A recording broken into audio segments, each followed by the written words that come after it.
Kia ora koutou katoa. Good afternoon, everyone. As you will have seen from today's case numbers reported earlier today, we may be seeing the beginning of a plateau in cases. Our job is to keep up the hard work in order to bend and then flatten that curve.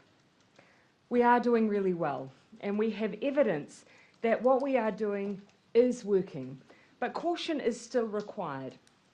As we have seen in this outbreak, Delta is definitely more infectious, and it also moves more quickly. From the very beginning, we have changed the way we do things to meet that challenge, but by far the most effective tool that we have right now is level 4. You can see that in the data from yesterday.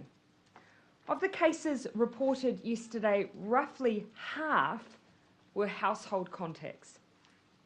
Unfortunately, we know from Australia that household members are almost universally becoming infected with COVID-19. That means you can expect our numbers to continue for some time as significant numbers of household contacts continue to test positive. Another positive sign of the impact of level 4 is that from the almost 70 cases reported yesterday, only 10 had any new exposure events, and some of these were pre-lockdown, which again shows that during the most dangerous period of someone's infection, people have generally been at home, just where we needed them to be to break the chain of transmission. I'm also told that compliance is really high. We're generally not seeing people anywhere that we wouldn't expect when we're looking at exposure events. Lockdown is making a difference. The question now is how long everyone stays there. Cabinet met this afternoon to look at our latest data and consider the advice of experts. Based on all the information in front of us and of the advice of Dr. Bloomfield, Cabinet has decided that all of New Zealand south of the Auckland boundary will move to level 3 at 11:59 p.m. on Tuesday, August 31. We'll review these settings at Cabinet a week later on Monday, the 6th of September. For those in Auckland and Northland, so from the southern Auckland boundary to the very top of the country, you will remain in level 4. At Cabinet this coming Monday, the 30th of August, we'll consider how long Auckland and Northland will continue to remain in level 4 before we review those settings again. We'll use the data we will have from a full 2 weeks of lockdown. That will put us in the best possible position to give you as much certainty about the future as we can. But I do want to indicate now that based on the size of the outbreak, which is larger than August last year, and potentially closer in scale to our original outbreak at the beginning of 2020, the number of daily cases we are seeing, and the need to see a sustained reduction in cases before moving alert levels, it is likely at this stage that Auckland will remain at level 4 for a period of a further 2 weeks. This is so we can get Delta under control and reopen fully and safely. We simply can't do that if we still have a lot of Delta circulating in the community. To move safely down, we will need to be confident we've stamped it out and have cases contained and isolated. I know there will be a couple of basic questions about these decisions, so let me cover them off quickly now. Firstly, some of you will want to know why we have included Northland in a continuation of level 4 at this stage. We've made that decision because of the recent case in Warkworth and the need for more data and further contact tracing in order to better assess the risk there. Although Warkworth has been included in the Auckland boundary in the past, we're concerned about the potential movement of people through that part of the country on northbound journeys. We're also concerned that one of the exposure sites in Warkworth, while closed to the public, is a relatively large workplace. We want to be as careful as possible, and I hope the good people of Northland understand why we want to move with care, given those common transit routes. That is not to say that Northland and Auckland will continue to be treated the same way in the long term. That is unlikely, but we're not in a position to give an exact time frame just yet. When we confirm Auckland settings in a few days' time, this coming Monday, we'll update you on our thinking for the region. And again, a reminder to Aucklanders that firm decision of how long you'll be in alert level 4, we have not made yet. What we're giving at this stage is our most likely scenarios. That update will again be on Monday. The second question people may ask is, why are we keeping the rest of the country at level 4 for a few extra days, especially the South Island? 3 reasons. The first is that will give us the confidence of an almost full 14-day cycle since our first case was discovered, especially given we had contacts across all parts of the country and over 300 in the South Island. The second reason is that we do have cases in Wellington that, while currently contained, did have contacts that are further testing due over the coming days. As I've said, we also have those contacts in the south, and that full 2-week transmission cycle is very, very helpful in terms of our confidence. And thirdly, we did see a positive wastewater result in the South Island, namely Christchurch yesterday. As noted by ESR yesterday, it's likely that this is a result of positive cases in a managed isolation facility, but further tests in a few extra days will allow us to better answer that question, and those more refined tests over different catchments are underway as we speak. As you can see from next week, our alert level settings will differ across the country, so a reminder of the rules. This isn't the first time that we have had different settings, but it will be the first time we have a level 4 and a level 3 operating at the same time. A quick reminder of the rules. There is no regional travel allowed across these alert levels, except for alert level 4 workers who need to cross a boundary to go to work or who have an exemption for another reason. No one will be able to move from one alert level to another without an exemption to do so, and the reasons for doing so are very limited. When the North Island outside of Auckland and Northland moves to alert level 3 next week, we will reactivate the boundaries south of Auckland that we used in February, which took in all of the Auckland region, Port Waikato and parts of northern Waikato. The usual checkpoints will be in place. Officials, including from the police, have been working on making sure that the boundary will work as smoothly as possible. A couple of pieces of advice as we prepare for these boundaries next week. If you're an essential worker and are living in Auckland but working outside of it, please ensure your employer prepares and submits an application nice and early for you to be able to continue to work across the boundary. This only applies to workers who are already working in alert level 4. The MB Business Travel Document System will be open for applications from midday Sunday at business.gov.nz for those businesses with level 4 essential workers who will need to cross the regional boundary. If you are not an essential worker, you are not allowed to cross the boundary. Brief reminder of what level 3 will involve, and I'll keep this brief and provide a recap on Monday. Level 3 is a very much watch and wait level. It's a crucial insurance policy. If by some chance there are still cases out there we have not picked up, the ability for those cases to spread remains limited under level 3. What we want is to be able to gradually move down the levels with confidence and certainty that we're not putting Kiwis and our wider elimination strategy at risk. Level 3 allows us to give people and businesses more freedoms, but without jeopardising the progress and gains that are being made. Businesses can open as long as they can do so safely and offer services that don't involve close personal contact. So that means retail can operate, but only with click and collect. The same goes for things like takeaways. This can only be accessed via delivery, drive-through or contactless pickup. Alert level 3 does not permit more social activities, and bars and restaurants stay closed except for click and collect. At level 3, contact with others needs to stay minimised. Bubbles remain. I'll expand on Monday about how level 3 does allow small changes to bubbles to ensure care for vulnerable or isolated family members, but the principle remains.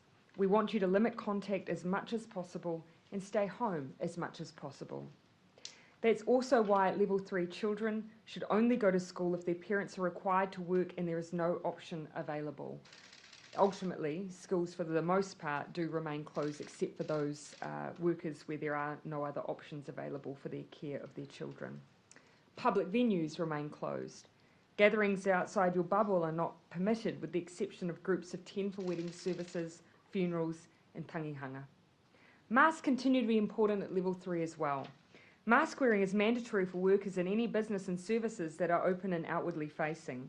The same goes for customers. If you're picking up food or a contactless coffee, you have to wear a mask. This is to protect yourself and others. Masks remain mandatory on all public transport, but ultimately we're strongly encouraging you to continue to wear a face covering anytime you're outside your home and in a place where it's hard to keep your distance from others. But as I say, there'll be time to go over these settings again on Monday. I want to finish by thanking everyone who's played such an important role in getting us to this point. In the last 7 days alone, 270,382 tests have been completed, equal to 5.5% of the population. That is just incredible. Each test provides an important part of the puzzle and makes our job that much easier. Every test has helped keep the team of 5 million safe. Now, we just need to keep going. Happy to take your questions. Jenna. With Delta, do you envisage us having to get closer to 0 cases before Auckland can come out of level 4? One of the things I want to really strongly convey, especially to everyone in Auckland, is that previously we used 4 and 3 together. Now you're seeing that we're using 4 to try and do the bulk of the heavy lifting for us. And the reason we're doing that is because we think that is the most effective and least risky place for us to do that heavy lifting. You'll already see that this moves faster, it's more infectious.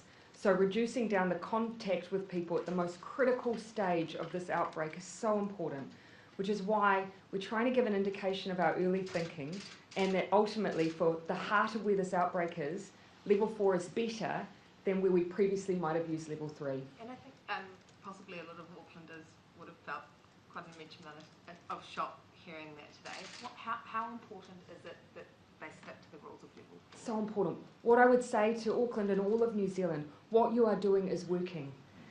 It is absolutely working. We are reaching a point where, yes, we expect more cases. Half of what we had yesterday were all in people's households.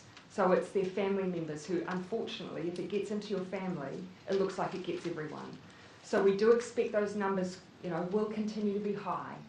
But already we're seeing those signs of what a difference this lockdown is making. Now we just have to carry it through and get us out the other side. So level 4 is the best place to do that. Dr. Bloomfield, would you like to comment on that? Just one other comment to add, and it sort of goes to your first question. We won't necessarily need days of 0 to move for our advice to suggest moving Auckland down. It's very much where any new cases are.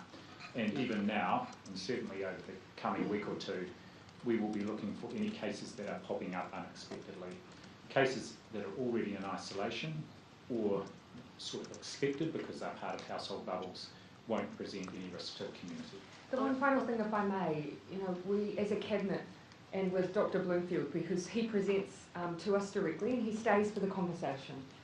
And we really grappled with today what kind of indication to share with Auckland.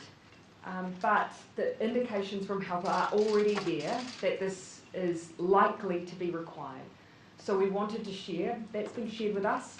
We're now sharing it with you. We feel like we need to give us as much clarity around our thinking as we can, but we will talk again about what we actually lock in as a decision again on Monday. And the wage subsidy has been paid out as a 2-week lump sum. It goes in 2-week blocks.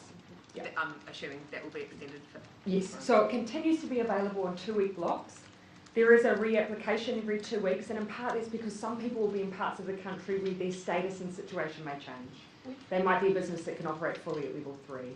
But as you can see, our granting is very, very quick, and it will continue to be very, very rapid. We've had reports of people, families with COVID who are struggling, isolating at home while they have tested positive, waiting to get into quarantine in particular.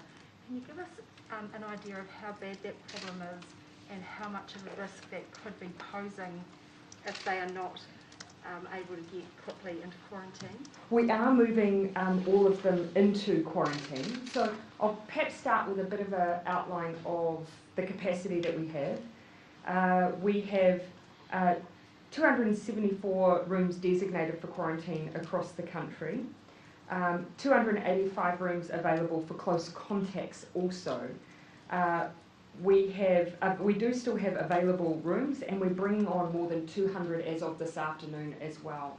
And some family members are isolating together. The delay is not because of capacity, it's because we use a specialist team who transport, as you can imagine, transporting COVID positive cases needs to be done very carefully. We have people trained for that. We use them in our existing network for transporting people from a managed isolation facility to the jet park, and we're using that same team. So because we are just getting so many contacts in a new day, sometimes it's taking a bit of time to get everyone into a facility. But is that posing any risk, particularly because if we've got, for example, large families in cramped conditions or not ideal conditions, does that make it even more difficult for those families? So the very unfortunate piece of information that has been provided to me is that family members are giving it to one another when they're asymptomatic. So even in some cases before they even know they have COVID, they've already passed it on to their family. So I don't believe it's posing any greater risk than has already been posed over the days prior. Those families also know, of course, from the point that they're tested, that they're not able to leave their homes. So I don't believe it poses any further risk to wider community. Our families have been really good at following all of the guidance. The thing that we want to do, though, is move those people into those facilities, because then we can provide good health care as well. And we are seeing people that are often quite unwell, so we can provide that health care, meet all those welfare needs in our quarantine facilities. But with the increase in cases that you talked about in Auckland, is that going to become a bigger problem, and are you going to be able to put greater capacity into supporting those families and their faster support into maybe a more suitable place for them to be quarantined other than at home, and instead of not always ideal circumstances for them? So no issue outside of Auckland. Auckland, we have had to bring on extra facilities, one for contacts and one additional that has over 200 rooms available, and we've done that today. We'll keep monitoring, but our view is that where we can provide those families with healthcare, meeting people's welfare needs, access to other providers in a one-stop shop, that is the best we can do for families right now.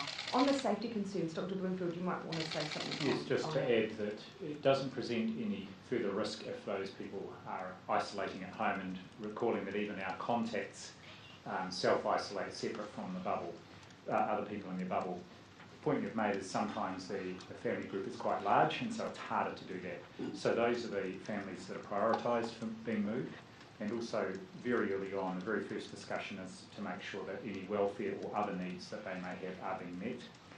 And the only other point I would make is that some of the people being shifted to our facilities for contacts who can't safely isolate at home are for people who we have a strong feeling they will become cases. So those people are automatically moved in as well if there's a strong sense they may have already been infected within their family bubble. Mikey?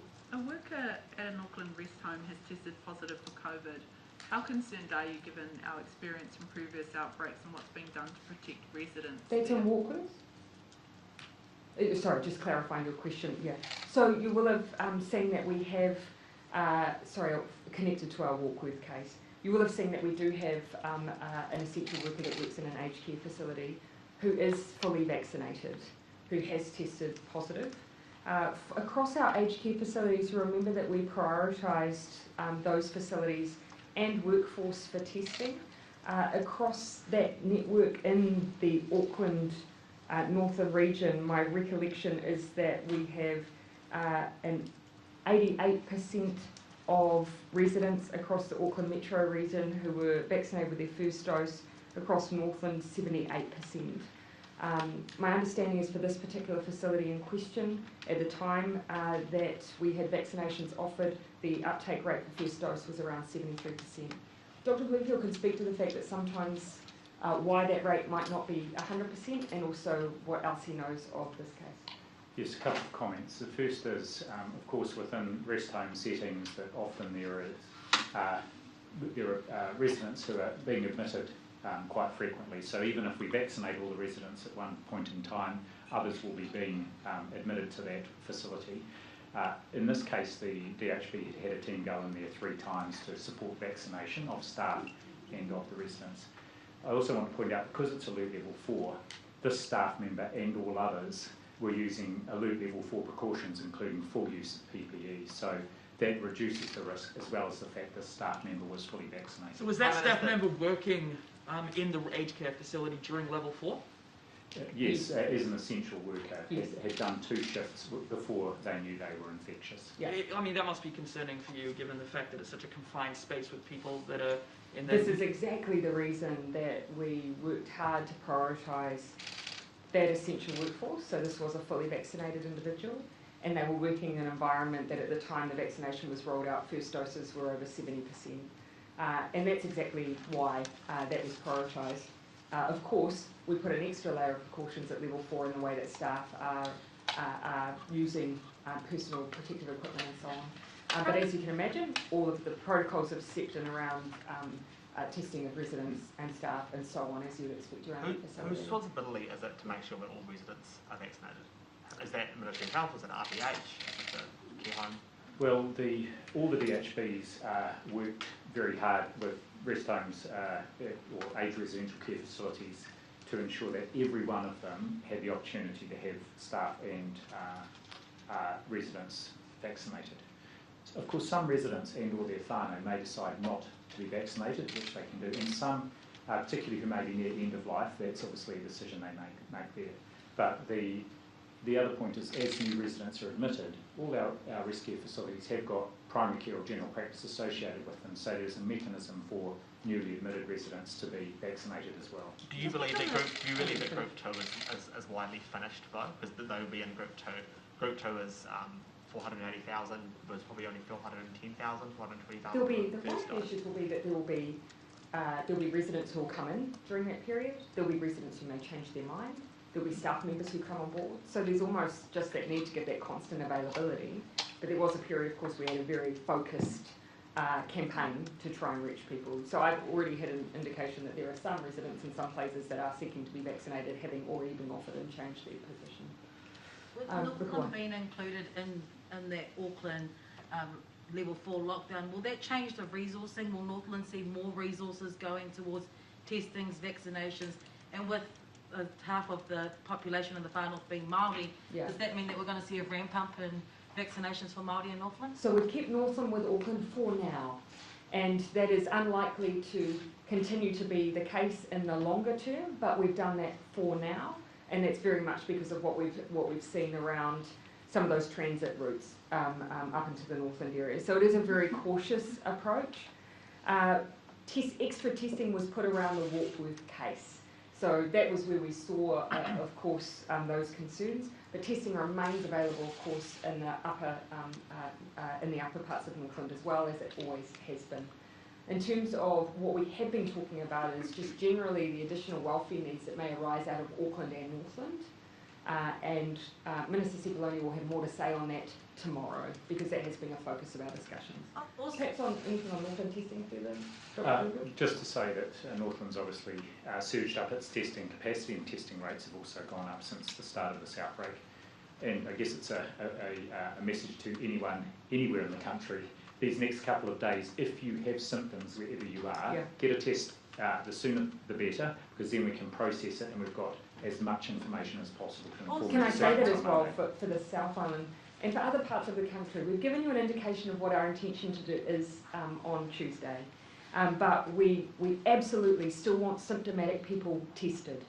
If we see any evidence that we've made the wrong call and where we move, we will change that decision in the meantime. But what gives us extra confidence is if symptomatic people go out and get tested, and we just keep those rates of testing up. Also, you mentioned seeing numbers on the homeless that have been had received the vaccination. We reached out to the ministry and asked them for those numbers. They haven't made them available yet. So, do you recall them? Yeah, I'm looking down I recall that one of them. I recall a handful of them, but I wouldn't want to attribute to them to the wrong community organisation. Do try and keep as many numbers in my head as I can, but it was about 72 hours ago that I saw that one. I'll ask lovely Andrew at the back to help me with that later. Thank you. Yes. Has there been any transmission between bubbles since lockdown began? Transmission between bubbles, not because within, but because people have gone and visited other bubbles, for instance. Is that what just you in mean? the community, or so not household contacts, but Not that I've been advised of, and I do ask a general compliance question. One thing I can say that we've seen, so you will have seen that we've already talked about that we had yesterday roughly 14 locations of interest where we know that there was transmission within those locations. I did say we'd come back and talk a little bit more detail about some of those. We're looking to do that I think over the weekend, compiling some of that data and sharing it. One thing that has been shared with me is that we have had some transmission amongst 3 essential workplaces where just a COVID positive person has passed it on to someone they work alongside. They're non-public facing. So those are workplaces that are unable to continue working. They're not public facing, but they have been someone who's infected someone else within those workplaces, despite, of course, infection protection controls. So we undertake this constant analysis to look at whether all the infection protection controls we're operating are what they need to be, and those are some of the reasons why. Prime Minister. Yeah, Mark, and then I'll come in the front. Yeah. If you found a few cases at level 3, are you confident you would be able to handle just a small number of cases at level 3, or would that require a return to level 4? Well, you'll see that before moving into level 3, we're perhaps applying a higher bar than perhaps we would have before. So you can see for the South Island, no cases, and just as an example, no cases, but contacts. Wastewater testing, obviously, something that we want to nail down. But in the past, you might have moved to level 3 when you were in that holding pattern. Now we're actually waiting till we've got a good, reasonable level of confidence before moving. And in part, I'd say that's a response to Delta. And that's also why we're giving that indication to Auckland as well. Where they may have gone into level 3 a bit earlier, we're now saying level 4 is the best place for that. Dr. Bloomfield? Yes, so our aim would be under level 3 if we saw a case pop up somewhere that we could deal with that through testing, contact tracing, isolation. Recalling that level 3 is still very restrictive on movement, and so it does provide quite a bit of cover in that situation. Yeah. And you can see from the Wellington group of cases that actually, with just 1 or 2 cases there, and with the isolation and contact tracing, we've been able to get around that group of cases. Yeah, I think the goal is to not run the risk of it really though, because 4 is the better place to be when you're discovering those situations. Just a position on that, Mark? Sir David, a related-ish question. Yeah. Sir David Skegg told the Health Select Committee yesterday that he's not sure if a Delta outbreak in 2022, when we've reopened and are highly vaccinated, could be controlled with just testing and tracing. Yeah. You know, how concerning is that? Yeah.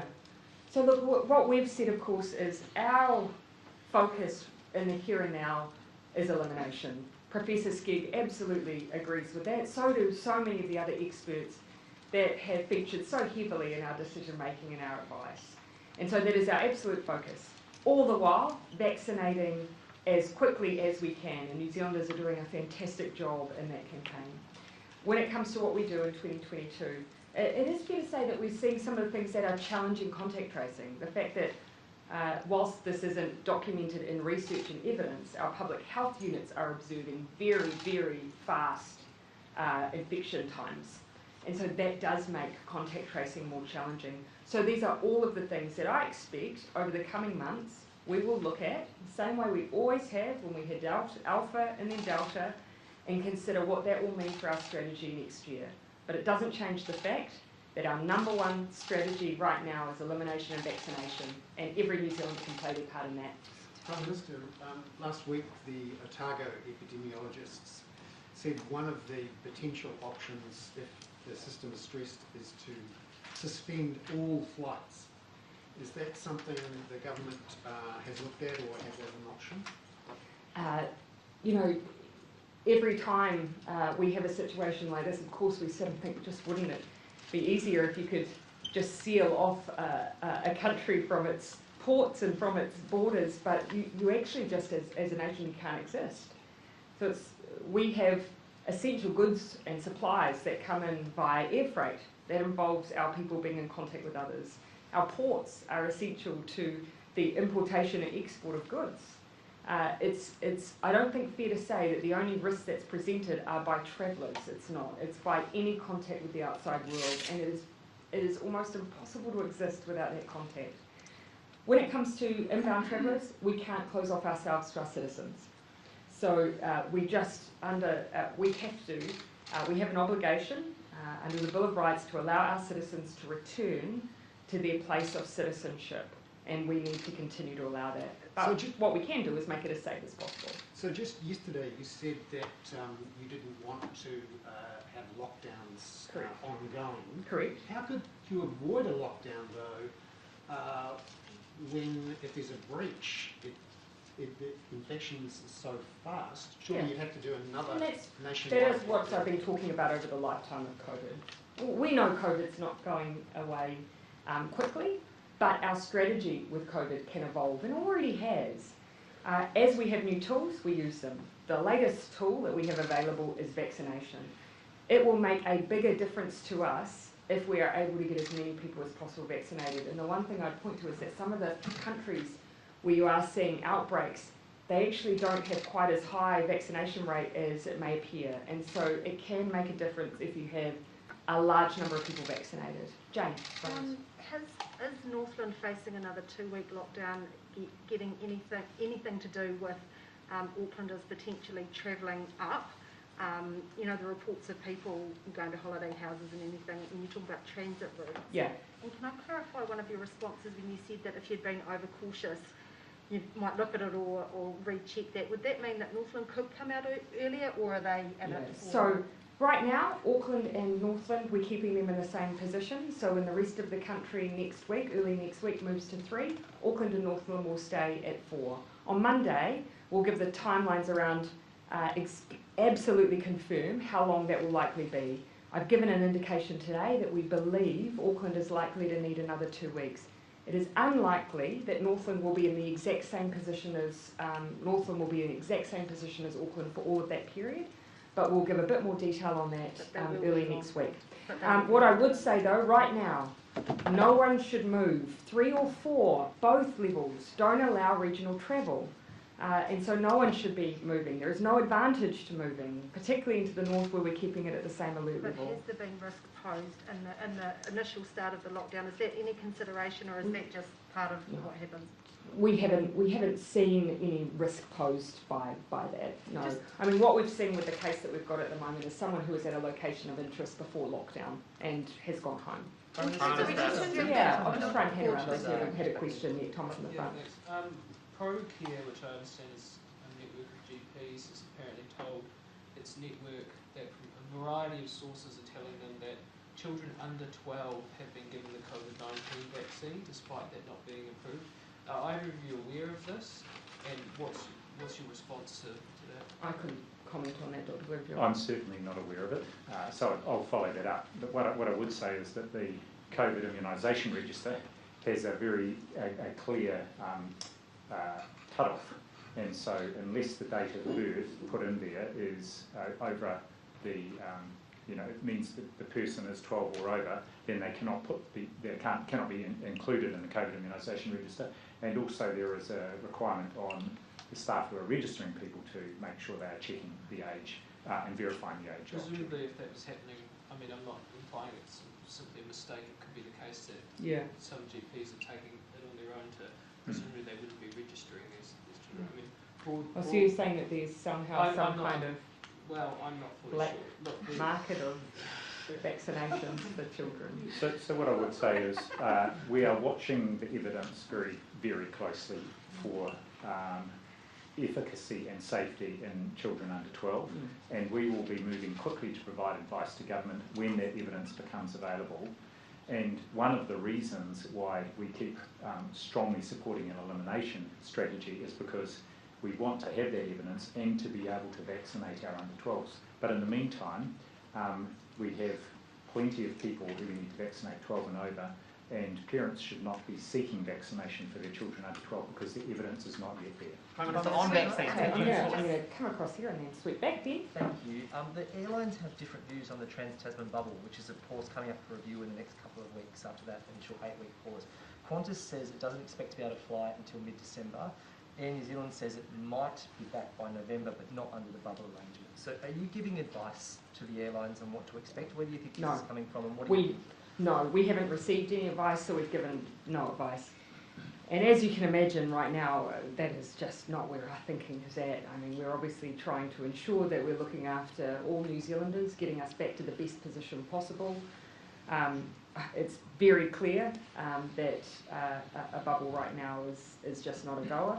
But of course, we'll stick to the timelines we had. End of September, we're going to look at those settings and just give just a bit of a long-term view as to what is going to happen. Because I know a lot of people are hanging on those decisions for their long-term plans. End of September or start of September? Oh, forgive me. I believe it was the end of September from memory. Okay, can I ask as well, is there an ambition, because there were 5 Australian states or territories that recorded 0 cases today, is there an ambition to reopen? And let's be clear, those states would not open to us right now. Indeed, yes, Yeah. but... Because you despite what's said, eliminate they are those. running pretty much an elimination Yep. strategy. My question casts into the future, because of course you're trying to eliminate the virus and are likely to, Yes. every touching wood. Is there an ambition to reopen before Christmas? That wasn't wood, but I appreciate the sentiment. Look, too soon for us to say. And I would say it's not just up to us. Those states have for the most part, an elimination strategy themselves. They'll want to make sure that they're open to countries they consider to be safe. So it does all feel a bit premature right now. What we will do at the end of September, though, is just give an indication of where we think things are heading, because people are planning around that. And we need to give them some long-term certainty as much as we can. I'll come back to Avukwa, and then I'll come back through the tallies. Yeah. Sorry. So can you just confirm whether or not the government has a vaccination rollout plan specific for the homeless, and if not, is the government purely relying on the city missions and the like to vaccinate the homeless community? So we work with the providers who have direct staff that interface with the homeless community. So already, for instance, the Auckland City Mission have GP services that they offer to their people. They have trusted relationships. They already have contact with that community, and they are the best place to offer it. So our vaccination team have been working with those providers to ensure that we reach the chronically Māori homeless. vaccination plan is quite similar. The Hauora Māori have the relationships with the community, but the government still had a plan, still had something to go with. So does the homeless community have something like that in place? Some of the homeless community have already been vaccinated, so that demonstrates that yes, we had absolutely an ambition to ensure that we were reaching that vulnerable community. Because actually anywhere we identified vulnerability, they were amongst those first. Where it's a bit different has been for state housing, for instance. So we really honed in on those who were highly vulnerable, chronically homeless, and had existing relationships with social services. Yeah. Yes. Dr. Bloomfield, just on contact tracing, you would have heard the AOG church spokesperson talk about how for many of the congregation, English is their second language, and some people will even contact them more than once. What are you going to do to fix those issues around contact tracing, specifically for Pacific people who may not have English as their first language? Well, 2 things. The first is our working with the Pacific providers there in South Auckland, who have been heavily involved in engaging with the community and establishing a special pop-up testing centre there to both do testing and provide information. But secondly, our providers of the contact tracing service, including Healthline, but also our other providers, have several hundred operators who do speak a range of Pacific languages, including many who speak Samoan. Do you have that data? Because I did ask a couple of days ago about how many Pacific-speaking contact tracers. Do you have that data on you at all? I don't have it here, but I've got someone in the room here, and they will follow up with you straight after this. Are you confident you have the capacity to be able to cater to the Pacific population for if you don't have English as their first language? Very confident we've got the capacity and the mechanisms in place to ensure that community has got the information they need. Sorry, do you want to go? Either, I'll take both of you, so just either one. I just wanted to talk about the decision to let Aucklanders know they'll likely be in lockdown for another 2 weeks. Is it likely that the rest of the country will stay at level 3 while Auckland is at No level decisions 4? there. So what we're giving it is an early indication of thinking. We'll confirm that for Auckland on Monday. So that's an early indication. For the rest of the country, they go, obviously from 11:59 Tuesday, they move into 3, and we'll review that weekly. But could there be a 4-2 split? No consideration has been given to those scenarios. At the moment, we're using the best data that we have in front of us right now. And look, I think Aucklanders will see those numbers and understand that 2 weeks represents a full 14-day cycle. They'll have seen those used before, and our experts have referred to why they're so important. So this is an early indication. based on what we're already seeing. And I just have a couple of questions about Warkworth for a colleague. Why haven't you released the locations of interest for Warkworth 2 days after confirming they have a positive case? And why are we treating Warkworth differently than the Coromandel in terms of getting people tested and giving them peace of mind they haven't been at those locations? So those sites are not public facing, as I understand, are work sites that are closed. So as soon as we got that first wastewater result in Warkworth from the additional wastewater testing, the surge capacity, testing capacity went in there on over last weekend, and that's how the first case was identified. And then some of the family members of that case subsequently became positive. Not all the exposure events become locations of interest. If, for example, they're a workplace where it's very easy to know exactly all the people who would have been there, then we don't make that a location of interest. So the exposure events associated with that, with those Warkworth cases, are not necessarily locations of interest that the public would have access to. We understand one of those, that larger exposure site in Warkworth has another site further north with staff moving between the two locations. Is that a concern? It's one of the key considerations for why we advise to keep Northland in alert level 4. You will have said that one of the considerations was because we had a site linked to that where we believed there was movement of workers. So that was one of the considerations, yes. But again, those are individuals that are directly contacted as part of contact tracing. Those who we believe are members of the public who we haven't reached through those direct means, that's when we use those locations. Just on the wastewater testing in Christchurch, are you still confident that they have come from managed isolation, or is there any... I'll let Dr. Bloomfield pick that one up. Yeah, thank you. So this morning I asked my team to go back and look at the other instances where we've had positive wastewater results on more than one occasion in Christchurch and cases in the MIF. It very much fits that pattern, and in fact there are 4 cases in the managed isolation quarantine facility that would explain it, and they also had very low CT values, so would have been shedding a lot of virus. However, what we're doing is making sure that by taking samples from a number of pump stations, we are able to really rule out that there are not other cases in the community that aren't being masked by that result. And I also have just a follow-up to an earlier question. We have 334 Samoan-speaking contact traces amongst our 1,600. I'll just, while I can, double back to the question on vaccinating the homeless. So the 3 Auckland Metro DHBs have been working on that program. Keeping in mind these are numbers for the chronically homeless.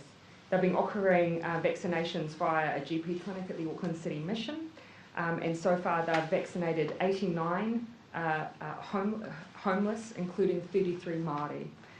They also have mobile outreach teams that are working with homeless providers to visit temporary housing sites and vaccinate there. They've vaccinated 63 people in that way. Providers are also offering transport to those in temporary housing to take them to vaccination centres. Where they've done that, I don't have the exact figures for how many they've transported to existing vaccination centres. Prime Minister, on the yeah, I come back round, Mikey, then all the way through. Questions for colleagues, please. Sure. Dr. Bloomfield, are you happy with the level of testing happening in Auckland? And Prime Minister, just when you say that people shouldn't move regions under level 3, what about those who are having to return to work and don't have adequate childcare arrangements for their children? What's your advice to them? So the very simple thing, if you are currently an essential worker, you will be able to continue to work. And so that means if you live in a level 4 area and your essential workers in a level 3 area, your employer will help with exemptions so you can cross that boundary. And we already have provision, we already have funding mechanisms to support people to access specific tailored childcare for those essential workers. And we'll have some more announcements to say how we're continuing to allow that. I'm specifically asking for level 3 workers who are going to have to go back to work under level 3 and don't have adequate childcare arrangements. Remember, for level 3, at level 3, people are able, in those emergency situations where they have no other way to find care, they are able to access their ECEs, and there are minor arrangements that can be made to someone's bubble in order to ensure care for the vulnerable and dependent, but they must be exclusive, and that is only for level 3. And I'll expand a bit more on the detail of that on Monday, but they're the same settings that we've had in the past. One thing I'll quickly clarify, If you live in Auckland, you're currently not working, but the place that you work is going to be in a level 3 area, and the place you work will be opening when they move to level 3, you will not be able to travel from level 4 over to that level 3 work site. So it's only essential workers who are able to continue that movement. Prime Minister, on vaccine. On testing, yes, I'm very pleased with the testing in Auckland. As of this morning, nearly 10% of people who live in Tamaki Makaurau had been tested since the start of the outbreak, and over 12% of our Pacific community there. So I think that's a fantastic result. On the health website, locations of active cases, there's a category called Other, and there are 163 people listed as in that category. Can you explain where they would be? I believe that they might be those situations where they're not publicly facing, but Dr. Blue? Is that, sorry, like, is this for places? Yeah, so it's on the locations of active cases, and there's 145 in managed isolation, or sorry, managed facilities, 17 in hospital, and then at the bottom there's a category 163. Oh, sorry, forgive me, something completely different. So those would be people who would be in the process of being taken to a managed isolation facility, although I suspect that the website will probably have a lag on that. The website would have a lag. So they would be the people that we were talking about at the start in terms of in the process of being... Possibly, I wouldn't want to hazard a guess. Can we come back to you on that? Because we do move people through once we have notification as quickly as we can.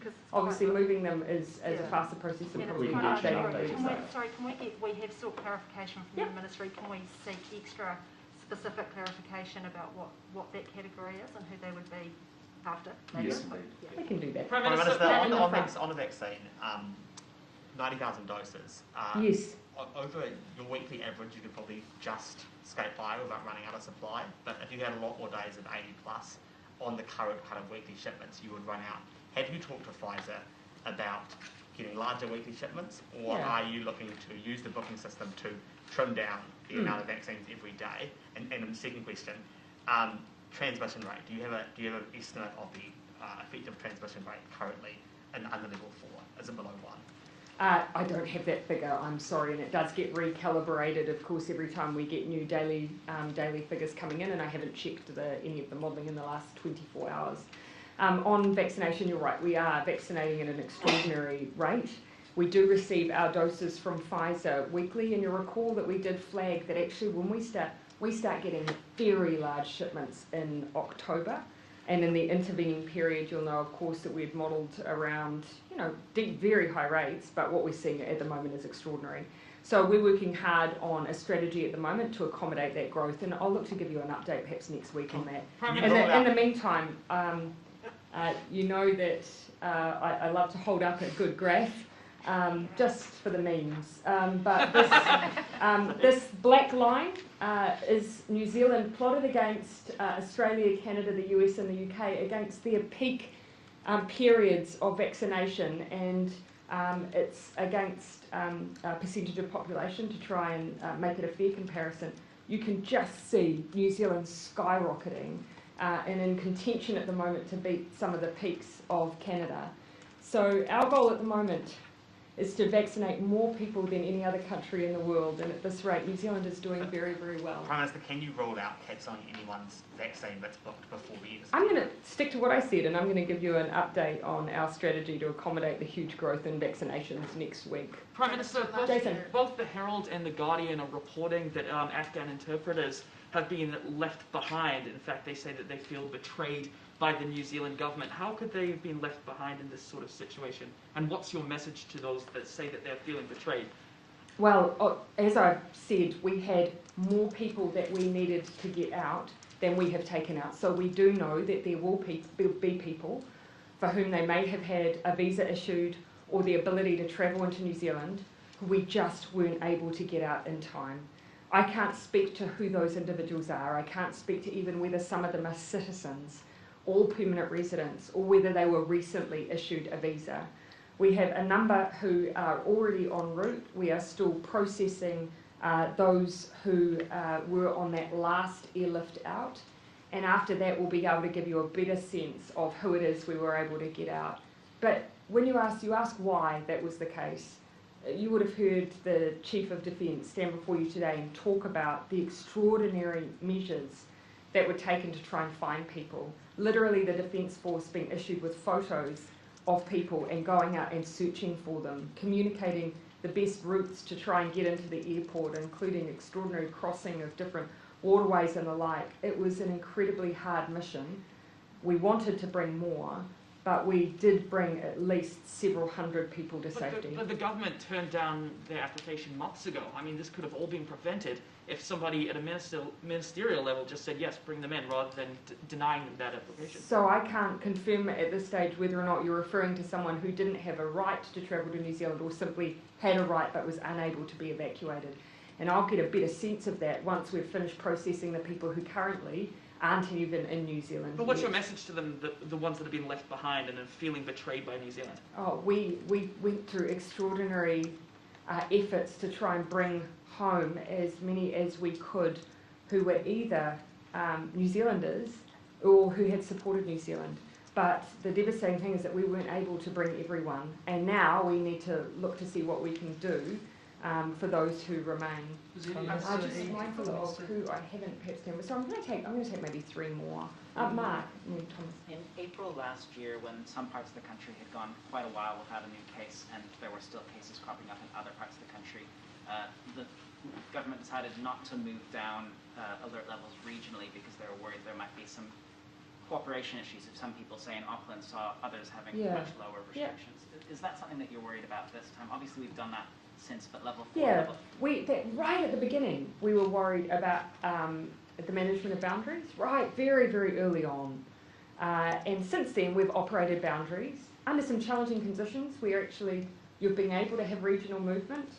Under 3 and 4, regional movement is not allowed under either of those settings. So much easier when you've got a 3 and 4 boundary, and that's what we've never had a 3 and 4 boundary before. So I do expect that to be easier. The police will be engaged on those boundaries, though.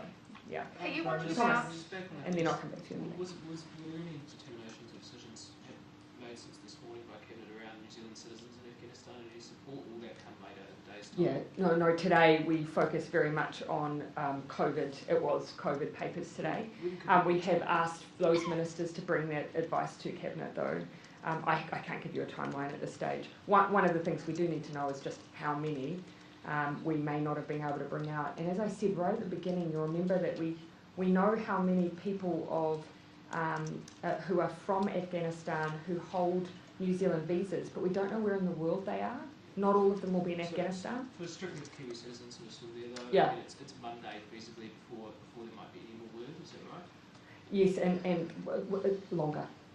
You know, I don't anticipate at this stage that there will be any ability for us, to get back in at this stage. You can see that we've got a 31 August deadline for the US, and they are providing the vast majority of the security in around the airport. So we have finished the deployment as it stands. Now we need to look at next steps, and we'll have to work with international partners on that. Prime Minister, do you envisage that? Yes, I'll come and... Thank you. With the sort of most of New Zealand and alert level 3, and obviously north of Auckland in lockdown, most of the country will be able to get their sort of the KFC, their takeaways. And are you worried about sort of what that will mean for lockdown fatigue for Aucklanders, and also what impact that will have on the sort of the buy-in of the team of 5 million? I think actually the most important thing for me to remind people is that yes, you might be able to order some food, but there's not a lot more in the way of those freedoms. So yes, that exists, but I would say again, 3 and 4, we do keep very cautious approaches with both. You are still very much meant to maintain your bubbles. You're not meant to have social contact. You're not meant to be visiting other people's houses. All of those really core fundamental things continue in both 3 and 4. But what I'd also say to Auckland, everyone continues to be with you. And 3, yes, has restrictions. Many of the same restrictions Aucklanders will feel. So there will still be a lot of solidarity across the country.